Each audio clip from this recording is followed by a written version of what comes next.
There's a lot of things that we could and should be doing as small business owners online. But today I want to focus on 3 different areas that you might be hurting your business and they could greatly help you out. Now, the best part about these 3 things is they're either A, they're free, or B, they're very inexpensive. And most importantly of all, they're very easy to do. In fact, anybody could do this with just a little bit of knowledge and training. And the first thing I want to talk about is your Google My Business profile. If you don't know what that is or don't already have one set up, you're greatly missing out on so many amazing features, especially to help you get found online by people that are already doing searches. Now, if you don't understand why not having a Google profile is detrimental to your business, well, first of all, Google is the #1 most visited website in the entire world. In fact, Google receives about 80 billion visits per month. So for you to be able to show up on Google with a business profile is going to be huge in helping people find out not only about your business, but where to find you, about your products and services, and other features as well. So here's an example of what a Google search would look like if you don't have a Google business profile. Now, for my Chadeveryday, I've actually never made one. However, for our bookstore, we do have a Google business profile, and this is what you can see. You can see things like photos or videos of the business. You can see reviews, addresses, hours of operation.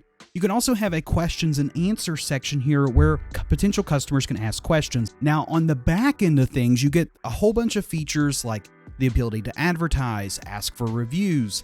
You can have pickup and delivery schedules. You can edit and add products.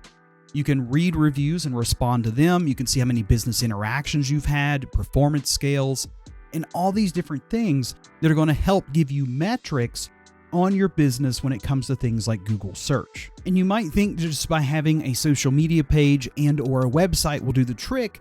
Well, that's kind of true, but having this, it's an extra free resource to you to be able to do a plethora of things and make the experience better for your customers when they're searching for you online. A lot of times when locals or even tourists are searching for different types of businesses, Google's going to be one of the main sources that they go to. And if you're not listed on Google and showing up and have your My Business and they cannot find you, well, if you got competitors that are doing these things, they're going to get the first priority. Now, the next issue I see with a lot of businesses, surprisingly, is they don't have a website. So if you don't have a website set up, you need one so bad. Now, you don't have to know anything about web design or even have a huge budget, because just with the My Business profile on Google, Google also has a feature called Google Sites where you can build simple websites for your business. And that's what I've done for my wife and I's bookstore, because I really haven't had the time to really build a full-fledged website. So what I have on here is just a bunch of targeted keywords that are going to work for people that are searching for me, let customers know a little bit about our business, share some of our successes in press, talk about our books, other things that we have to offer, hours of operation, where we're located, a map, and links back to our social media pages. Now, a website is not a set it and forget it type of thing. You want to make sure that you are keeping it up to date and providing new and relevant information as you move along. And you might think to yourself or be saying right now, well, my Facebook page or my Instagram page make great websites. I'm just going to stick with those.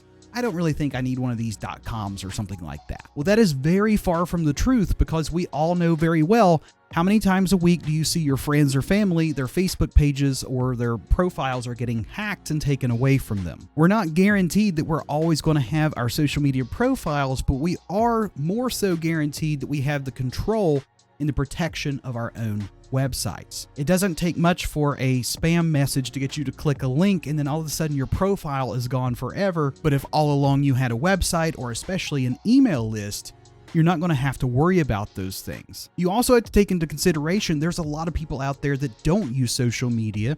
Maybe they boycott it, maybe they don't know how to use it, or they just don't like to use it. Having a website is so much simpler for users to find out about you and get the real detailed information. And while we are talking about social media here, the other thing I notice is there are people that either don't have social media pages or they're really bad at updating them.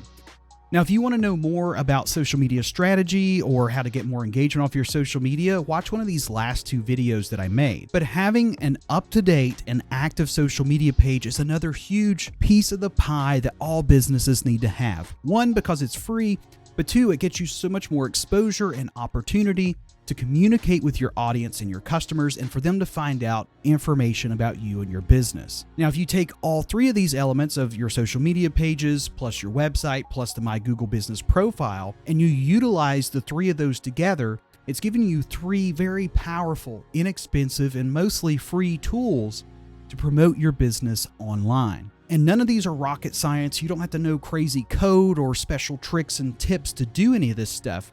It's just more of a matter of finding the time to actually do it. In reality, you can take about 10 to 15 minutes a day, or maybe even just set aside 1 to 2 hours of a blocked out time per week to schedule posts on your social media, interact with comments and questions as you go along, and just make sure that you're staying up to date and relevant to your audience. Now, just by doing these three very simple and affordable things, it's going to put you miles ahead of a lot of other businesses, but it's also going to put you on par with some of the other ones as well. But I hope today's video helped you out, and if you do have any questions, leave those in the comments section below. If there's any topics you'd like me to talk about in future videos, also leave those creative comments in the comments section below. But again, I hope today's video helped you out, and as always, be sure to create something new today.